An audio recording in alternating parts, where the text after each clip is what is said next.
Welcome to another episode of the Animals at Home podcast. This is a bonus episode. I did not make this its own numbered episode because it's not quite long enough or has enough content to be its own episode, but it is still a very important topic. It's actually an episode that I've been wanting to record for quite a while. I've just been sort of waiting for the opportunity and waiting for the right person to agree to do this episode. And finally, I found one, and we had a fantastic conversation, and I think a very productive one. In my opinion, a major part of repairing and progressing the reptile hobby has to do with cleaning up the way we communicate online. The internet, social media, YouTube is an amazing and fantastic tool for teaching and exposing people to the reptile hobby. And I think in a lot of ways, we don't utilize it to anywhere near its full extent. And a lot of time, we're actually very unproductive with it by getting into weird squabbles and whatnot. And I think just communication online, we need to come up with a way to communicate better. And this was a perfect example of this is why I wanted to have this conversation on the podcast. I'm speaking with Andrea, who is a young lady down in the United States who ended up leaving a fairly negative and I guess you could say rude or mean comment on one of my videos. And I really wanted to have a conversation with her to see if this was an issue with the video, the content, or if there was something that we could do face to face that we couldn't do via, talking, typing back and forth. And it turned out we had a fantastic conversation. There were three major issues that Andrea had with the video that I had made, and we talked about each one. And I think we came up with some really good, in between solutions that satisfied both myself and her, and it all came from talking to each other, if you can believe it. So there was just being more efficient with the way we communicated created a completely different conversation than would have happened had I responded to it via typing and having a keyboard war over the internet. So I'm just going to let you listen right into the episode. I'm not going to say anything more than that. I just want to keep this episode nice and short, so you can listen to the episode now, and then I'll be on the other side and we can talk about it. Well, Andrea, thank you so much for joining me today. I appreciate it. Yeah. I think it actually takes quite a bit of courage to do what you're doing today, because I think in this world, there's so many people that hide behind their computer and their keyboard, and they're not willing to have a face-to-face conversation. So I'm really happy that you agreed to do this, and hopefully we can have a fairly productive conversation. Tell me about you. Tell me about your sort of background with reptiles. Have you always been into reptiles? How many reptiles do you have? That sort of thing. Currently, I have two hermit crabs, a leopard gecko, and a bearded dragon. Hermit crabs obviously aren't reptiles, and my ex-boyfriend had some snakes, crested geckos, and leopard geckos, so I would take care of those often. And yeah. How long have you been involved in the hobby, or like what gravitated you towards reptiles? I've been interested in them since I was I've been interested in them for about 3 years, I'd say. And what got me into them was probably the fact of how much more docile they are than small critters. Very cool. And right now, are you going into grade 12, or you didn't graduate just now, or do you have another year of school? I have another year of school, yeah. Okay. And then do you think that you'd want to pursue a job to do with animals, or is this just more of a hobby for you? I want to go to college for zoology. Oh, very cool. Do you have any idea what kind of job you'd like? Not yet. That's what I wanted to do as well. I wanted to get a degree in zoology. So I have a minor in bio, but I think zoology is a great degree to get. So hopefully you can follow through with that, because it will definitely give you a lot of good background in how to care for animals as well, which is great. Yeah. So maybe we'll just kind of give people who are listening a little bit of a background on what we're chatting about today. So I have a video on YouTube called How to Clean Your Snake Cage. And I actually hadn't seen it in a long time. So after I had just watched it yesterday for the first time since I posted it. So I want to kind of remind myself of what was in it. And obviously you posted a comment that was, I guess, critical, to say the least. Is that a good word to use? Just a little bit. So yeah, so you posted a critical comment. And I guess for those who are listening, sort of the general of the video is I clean my boas, my two boas cages, as well as my Brazilian rainbow boa, and I use Aspen for my boas and cypress mulch and eco earth for my rainbow boa, and I show kind of how to clean up the urates and the feces, and then I use a bleach solution to sanitize the area, and I use a hook to hook my animals to pull them out of the enclosures, and then I also weigh them and kind of show my process of using the logbook system that I use and I like. So I don't know, do you think it's valuable to read the comment, or should we just go through the points that you've made? You could read the comment. Okay, so I'll read the comment. So obviously, I think we'll start with the first. I'll read the whole thing, and then we'll kind of go through point by point, because I think there's some interesting things here. So first, you said, number 1, Aspen is deadly to snakes, and it can cause impaction and cuts with the wood chips. Your smart self added. Number 2, grow a pair and pick it up with your hands. Maybe if you took care of it right, you wouldn't be scared to hold it. Snakes are very docile, and if you care for it right, which you are clearly not, it won't bite. Number 3, what in your brain made you think bleach was a good idea? Half vinegar and half water to clean the tank. Also use Eco Earth for your snake, not freaking Aspen and wood chips. You're welcome and have a blessed day. Also, you're going to make that snake self-conscious and anorexic if you keep weighing it, idiot. So the end is a joke, and I obviously you can weigh it if you would like. But first of all, with the Aspen, if they swallow that, it causes impaction, which is like can be deadly. So yeah, I assumed the last part was a joke. I wasn't. I've never heard of an anorexic snake. I mean, I guess snakes can get anorexic, but not for mental health reasons. But yeah, so let's start with the substrate. So do you actually think that, like, I've never seen aspen, like shredded aspen, causing impaction, and it's really commonly used in the pet industry. Yeah, but I'd rather see people using Eco Earth, like coconut fiber Eco Earth for snakes. Yep. And do you mainly think that because of the risk of impaction, or? Yes. Okay. Yes. And sorry, go ahead. And cuts. They can get cuts. So have you ever held like double shredded aspen? Yes. So it's pretty soft. Yeah. But sometimes it's not completely shredded how it should be. There's usually in every bag a chunk or two of sharp pieces. All right. Well, I'm not sure. So for one, I do agree with you. I love the coconut products way more than aspen. I'm not a huge aspen fan. I do use it sometimes, but I find that, I like the way coconut looks. It looks, I think the coconut fiber and the coconut husk, or the coconut core, like Eco Earth, I think it looks better. But it looks aesthetic, but it just doesn't really matter what it looks if it has the possibility, or like even a 1% chance of harming your animal. Well, yeah. I mean, I'm agreeing with you that I think the coconut looks better. Like, I liked Eco Earth, but you're right. It doesn't matter what the looks are like. Although I think I would disagree saying that there's a risk of impaction. I've really not come across. I've seen that with cypress mulch. I've seen some rare cases where snakes get injured on cypress mulch, but I mean, there's a lot of people recommending aspen as a substrate. So you completely disagree with that as just wholeheartedly nobody should use aspen? No, I think that honestly, most of the cases they won't get hurt, but I think that there is cases where they can because of not proper. Like, I think if the people making it are doing it right and shredding it like how they should and doing the proper job, then it's perfectly fine for your snake and perfectly okay. But people don't always do the right job, and people don't always do the best that they can. So it makes it have the 1% risk of being unsafe. Sure. Well, that's fair enough. And so if you had to choose, you would go like an Eco Earth situation. Yes, I would. Is that what you use? Or what? I guess you don't have any snakes right now, but with your boyfriend's snakes or your ex-boyfriend's snakes, you guys use Eco Earth, or?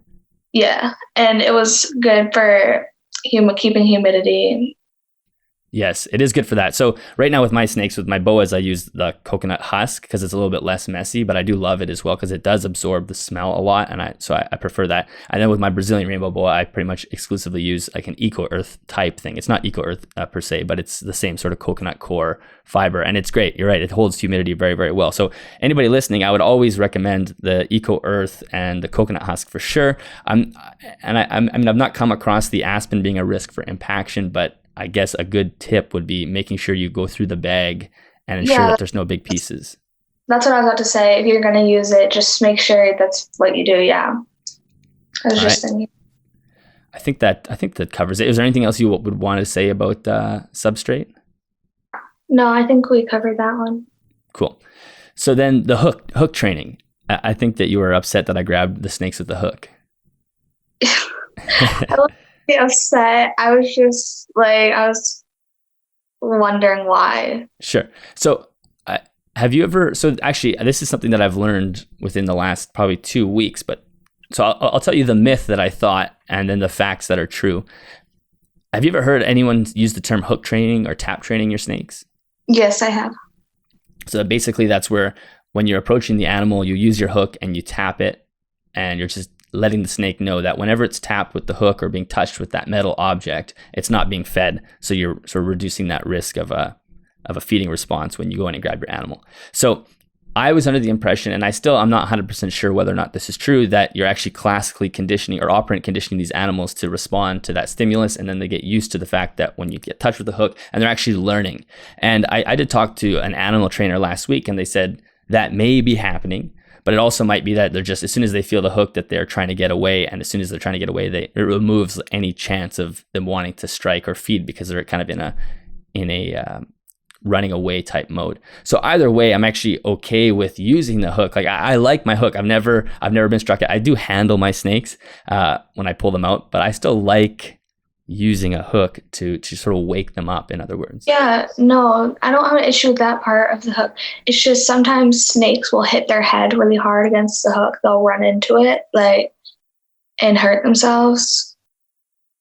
You mean like they slither into it, or? No, they just completely try and pretty much bite the hook. Oh, I see. That in a lot of cases, that happened with my ex's snake a lot, and he ended up hurting his head a lot. So can you explain what that scenario would be like? Like if you just explain one of the times where the snake's head got hurt, because I'm curious about that. It tried to attack the hook and ended up hitting the tip of his nose area. On the sharp part of the hook? Yes. Interesting. So that's actually a really good point. That's something I've never experienced with my animals, that they've never struck at the hook. But I could see that potentially happening. So I wonder do you know if he was consistently using the hook, or was it kind of random? No, he was consistently using it until the snake started to do that. Was it with ball python or? Yes, it was a ball python. Interesting. Yeah, I've not seen that. So that's a really good point too.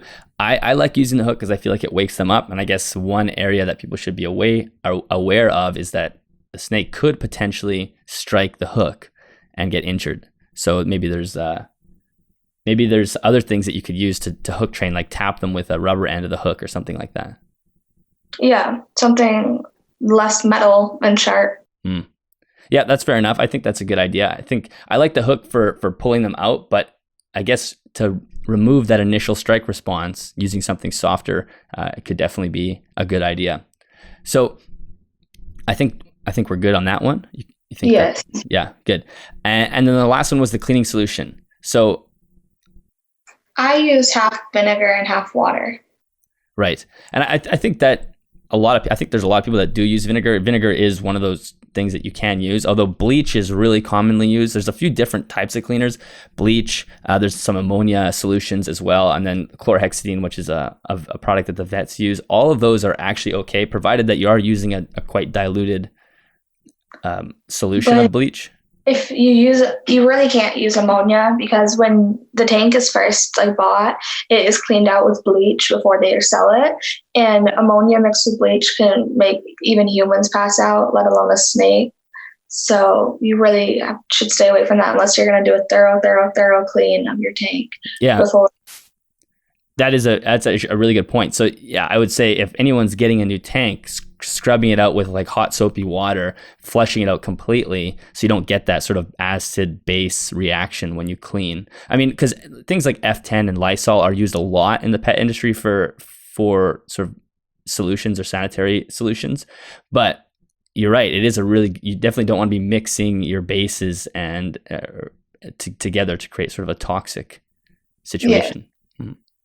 And then bleach, if it's not diluted enough, because you can't really tell unless you're doing sending your chemical tubes in to see the amount of water versus bleach.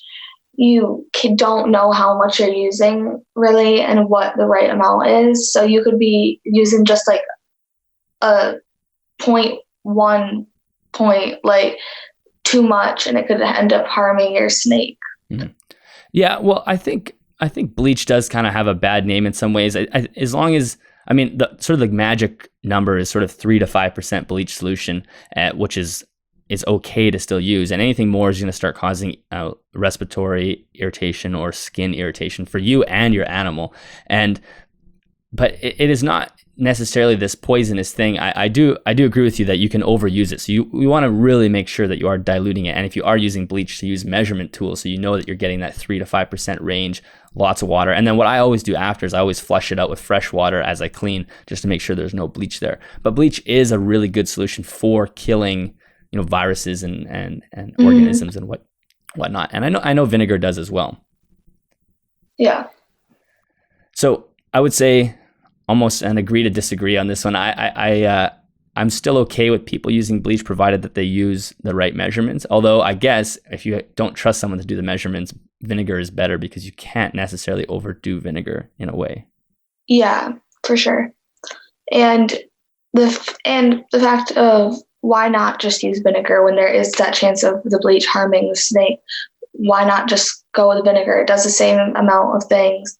So what's the point of having that risk? Well, vinegar is not as good as bleach or something like F10 or Lysol. It is pretty good, but if you were to stack it up against bleach or F10 or Lysol or chlorhexidine, it's not going to kill bacteria as much or kill organisms as efficiently as something like those cleaning solutions. So I would say if you are somebody with a lot of animals in a collection, you're probably going to want to gravitate towards using a more potent solution, because you do need to be careful for like animal viruses and things that can be cross-contaminated across your collection.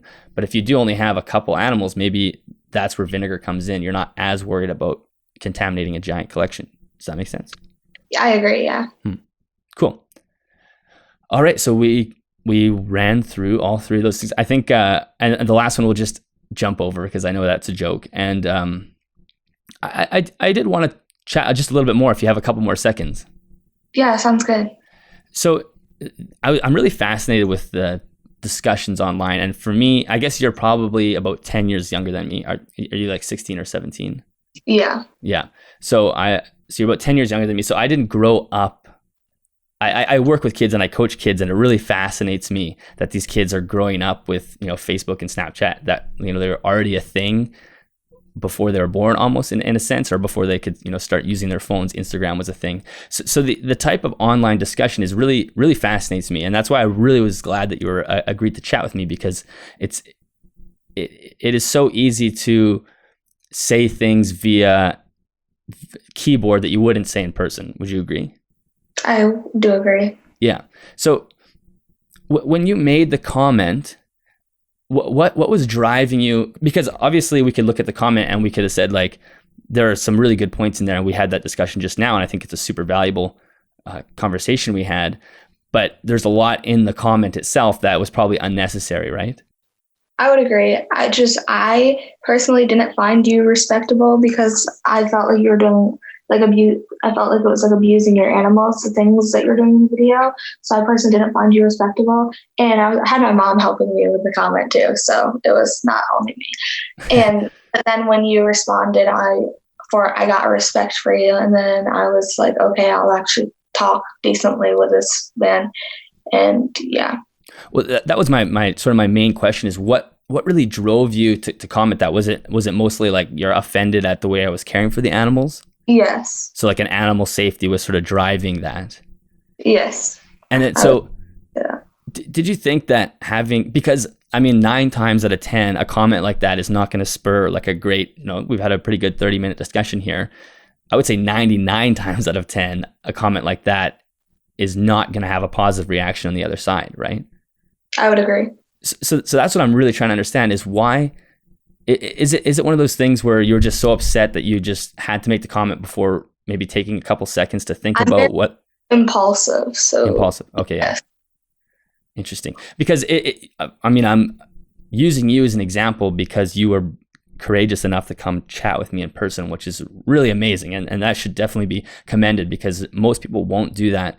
But what that comment showed me was one of the issues, not just in the hobby, but we're talking about the reptile hobby in general. It's one of those issues that we see popping up in the hobby all the time with Facebook and YouTube, is that there's all sorts of these crazy comments that in the end, most of the time are not going to be productive. So I'm just really trying to understand, is it more so like I assume you weren't, well, maybe you were trying to attack me and hurt me in a way, but was it more so like you're trying to protect the animals?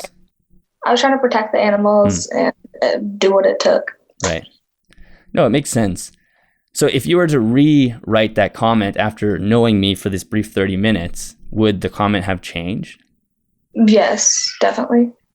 So that's the interesting piece, is that, and I hope people listening to this, when it does get posted, is there is value in disagreeing with people, like having different opinions. But having that moment where you attack the person, their character, most of the time is not going to create a positive interaction like we're having here. Like, this is great. Most of the time, this is not going to be the case. I could definitely agree with that. Yeah. So it's almost like after talking to me, it sort of reframes the whole issue, where you might go, hey, Dillon, like, there's some kind of strange things in that video. I don't really like how you did this and this and this, but you wouldn't have called me an idiot, for example. And look, I don't take anything personally. The internet's a very bizarre place. So I'm not at all wanting to make it seem like I'm super personally offended, but it was more, I'm more curious about how this happens. Like, what do you think about that? Like, it's one of those things where if you spent a couple seconds to really think about the person behind the screen, it might reframe the way you comment. Mm-hmm. Yeah. Because it's this sort of plague across do you think there's a way to allow people to have use maybe 10 minutes before they make a comment, like to remove that impulsivity? There's an app for that. I don't know what it's called. You type in what you're going to say, and then it tells you if it's a good idea or not. I don't know what the app is called. I'm sure you could research it and find out, but I think that's a good idea. Yeah, I will look into that. Because, I mean, like I said, because we have that bit of an age gap, I know if I was, 16, 17 with as much internet as there is now, I'd be making comments like that all over the place, assuming, because there's the assumption was that you were actually helping. Yeah, I knew I could have done it in a better way, but yeah, it's just what happens. But again, that's like the sort of the theme of online communication. I just wonder if there's a way to clean that up in a way with everybody. Like, is there probably, I mean, this is a huge conversation to have, and obviously we're just two people, but do you think there's any way to sort of stop that from happening other than, that cool app? That would be good. But it's like the internet sort of takes advantage of the fact that we're not seeing these people face to face. I think that you have to want it. You have to want to be a better person. You have to want to make sure you're not hurting other people. You have to want it for yourself. And without wanting it for yourself, there's nothing you can do. Nobody can want it enough for you. And you just have to try really hard. And it's not going to be easy. It takes time, but try hard to be the person you want to be. No, I think that's a really good point. And at the end of the day, it comes down to what is the most important part, or what are you trying to accomplish with the discourse or the discussion that you're creating? So in your case, it was helping the animals and making sure that the animals were safe and being cared for responsibly. So go ahead. But then again, humans matter too. So I should have been looking out for the animals and the human involved, because they're both lives that you shouldn't just care about one and not the other. Well, yeah, I mean, that's definitely true. And so you do have to be careful with how much you attack somebody online, obviously, because there are some people who take it really, really personally. But even more so is if your goal was to help the animals, it's like, how am I going to do that? Okay, the best way would be to make a comment that doesn't attack the person. So this is what I hope everybody kind of learns, because Facebook is insane with these types of comments, right? I mean, I'm sure you're part of reptile groups on Facebook. Like, a new person to the hobby. Yeah. Oh, you don't have Facebook. Okay, well, if you were, a new person cannot post on Facebook about a question they have with the animals, because they just get completely just destroyed and devastated in the comments by, being called an idiot and all these things. And so it's really unproductive. Like, that situation is unproductive, because you have an individual with a new animal who doesn't know how to care for it, and instead of giving them instruction, we just make fun of them until they understand. Leave. Yeah. And then the person or the thing that suffers in that scenario is the animal, which is exactly what we're trying to avoid. Yeah. Because nobody's going to want to listen to somebody who's saying it in such a cruel way that the animal still won't have any difference. Exactly. And then I think that's the key to this whole thing, is that we are all after better quality of care for the animal. So when you attack the person, what's going to happen is the person's not going to listen to you and the animal's going to suffer. Yeah. At least that's what I think. I agree. Cool. Well, I don't know if there's anything more we have to cover. What do you think? I think we're good. Are you planning on doing anything online with YouTube or anything? Like, is there any way I can eventually help you point people to a direction where you're going to be doing anything with reptiles or anything like that? Or is that something for the future? I actually filmed some videos right now about my reptiles and just random things. And my YouTube name is Reptiles and Co. Okay, awesome. Is that already live? Have you posted things up there? Yeah. Cool. Well, I will make sure that's in the show notes and everything, and then people can find that and whatnot. And again, I really appreciate this. Thank you so much for joining me today. I think it takes a lot of guts to do this. I think there was a 90% chance in my mind that this wasn't going to happen, and so it's really cool for you to be able to do that. Yep. Thank you. Awesome. Can I recommend a book to you? Sure. So this is a great book that I read, and it has to do with how to communicate. And I'm just using you again as an example because I have you here. This book is called How to Win Friends and Influence People. It's a classic. It sounds really cheesy, but I promise it's like a classic business book from like the 50s. It's a really simple read, and if you have like an audiobook or something, I listen to an audiobook. But it really teaches you how to effectively communicate with people. And for yourself, being so young, being able to communicate is the key to success. Like, no matter what you're doing, if you're going into job, if you're going on YouTube, communication is what will make the difference between someone who has no success and someone who has a ton of success. And this book taught me a lot about just that basic process. So maybe I'll send you the link and you can look at it. You don't have to buy it if you don't want. Or actually, I might have I'll see if I have an ebook copy of it. If I do, I'll send it off to you. Okay, thank you so much. All right, that is the end of that one. Interesting conversation, and again, I have to absolutely thank Andrea for coming on the show. I think it took a ton of bravery for her to come on and actually stand up to her words, and we actually ended up having a really good conversation. We had some compromisation happening on all three topics, and I actually learned some stuff from what she had said and maybe some new techniques that I can use. That is an incredibly valuable conversation, something that would not have happened had I, responded on the YouTube comments. And that conversation worked because Andrea was willing to have the conversation. And I have a feeling that many people wouldn't be willing to have the conversation. So again, I know I said it several times in the interview, but she does deserve praise for that. So Andrea, if you're listening to this, thank you so much. That was awesome. And in a way, Andrea is young. I think she's 16 or 17 years old. So in a lot of ways, she has almost an excuse to comment in a way like that or communicate in that way, because she's still learning the landscape of communication, especially online, because learning online communication is a whole other ball of wax that is confusing to seemingly everybody. So a younger kid who's under 20 for sure has a better excuse than most of us on the internet. Now, having said that, there's a ton of people who are well into adults, all the way up from 0 to 100 years old, I'm sure, maybe not 0, but who communicate very poorly online. And I'm putting myself in that boat too. I mean, I've matured a lot online, but when I was younger, I did a lot of dumb things. And had I been a younger person now, I'm sure I would be using the internet to communicate very poorly all the time.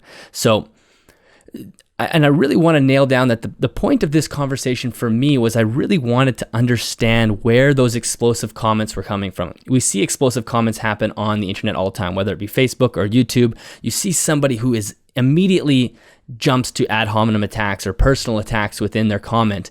And for me, my question was, do those people really think they're helping the animals in those cases? Like, do they actually think that comment is going to yield a better result for the animal, or is there something else going on? Like, what part of human nature is taking over in that sense when they just hammer on the keyboard and type something out really before thinking about it? And I think a major part to this is that there is nothing in our evolutionary history as humans that has allowed us or prepared us to handle virtual communication. Communication through a keyboard.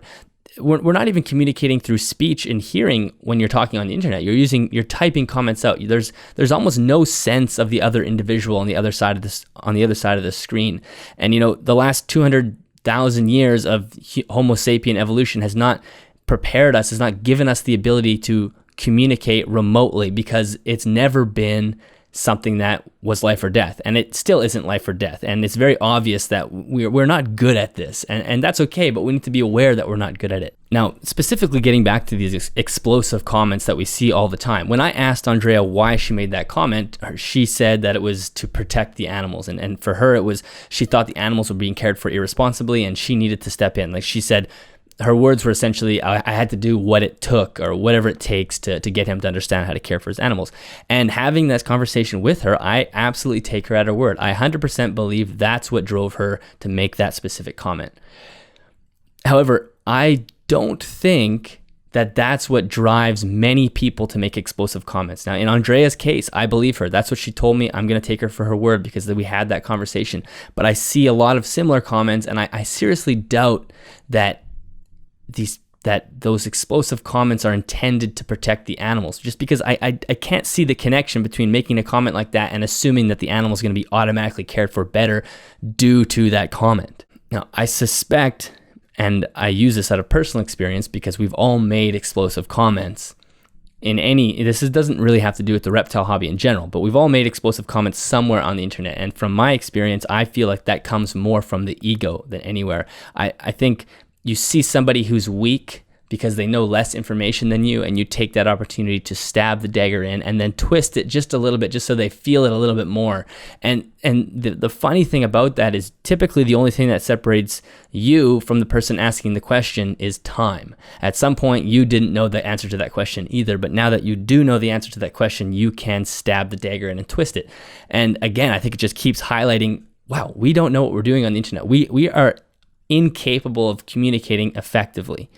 And it is a little bit difficult to understand why we do this. We all know it's a sort of a classic trope in our society now that people will say things behind their keyboard that they won't say to your face.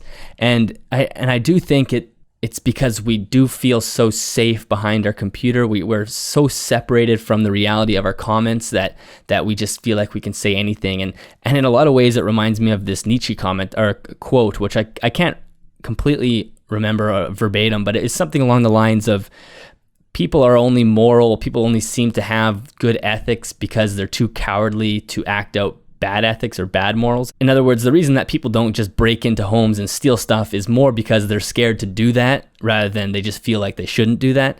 And in a lot of ways, I feel like internet communication exposes the truth in that statement a little bit, because all of a sudden you pull back the veil on our communication and realize that people can be so mean and rude when they feel safe.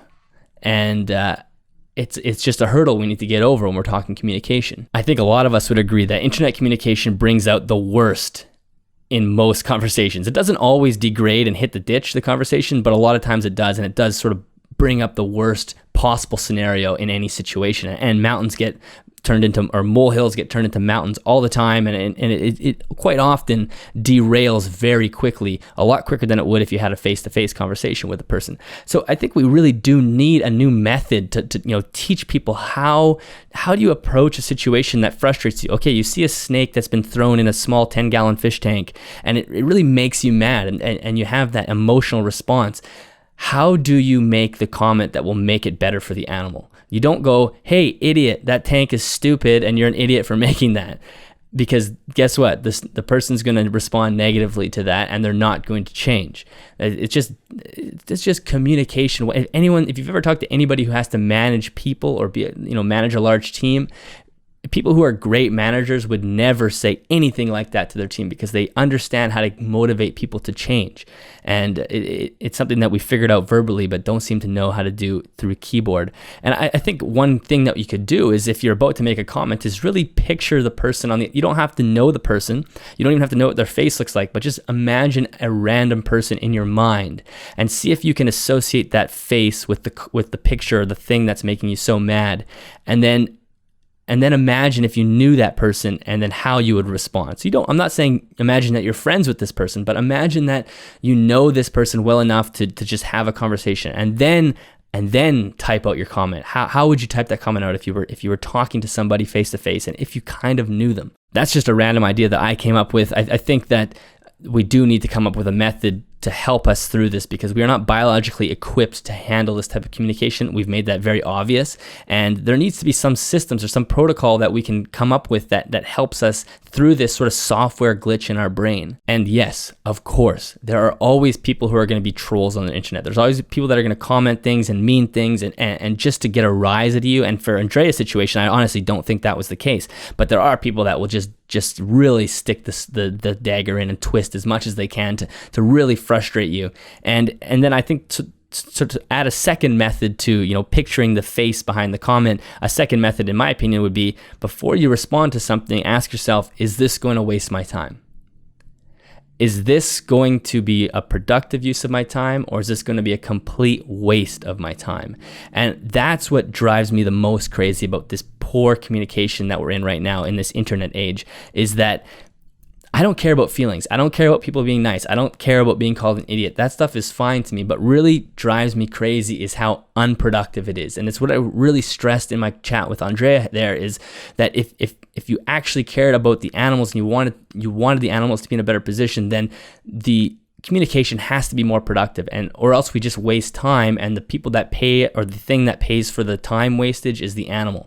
And there's nothing worse than wasting time. I think people really get wrapped up in just typing back and forth and trying to win this keyboard battle. You're never going to win. It never ends. So I do think kind of coupling those two things together, one, is asking yourself, is this going to waste my time? Two, trying to picture the individual on the other side of the screen and being as helpful as you can is a great way that we can take the reptile hobby, the communication and the discourse online, and make it better. And use the tool of the internet for our advantage, and we can use it to educate and expose people to the hobby and do all the wonderful things that we think the internet should be for, and we can use it for that rather than bashing people and creating just a total waste of time, which is a lot of time what it degrades to. And I think the conversation I had with Andrea today is just a perfect example that, 3 major issues that she had in my video, and she was pretty visceral about it, just, this is the problem with the video.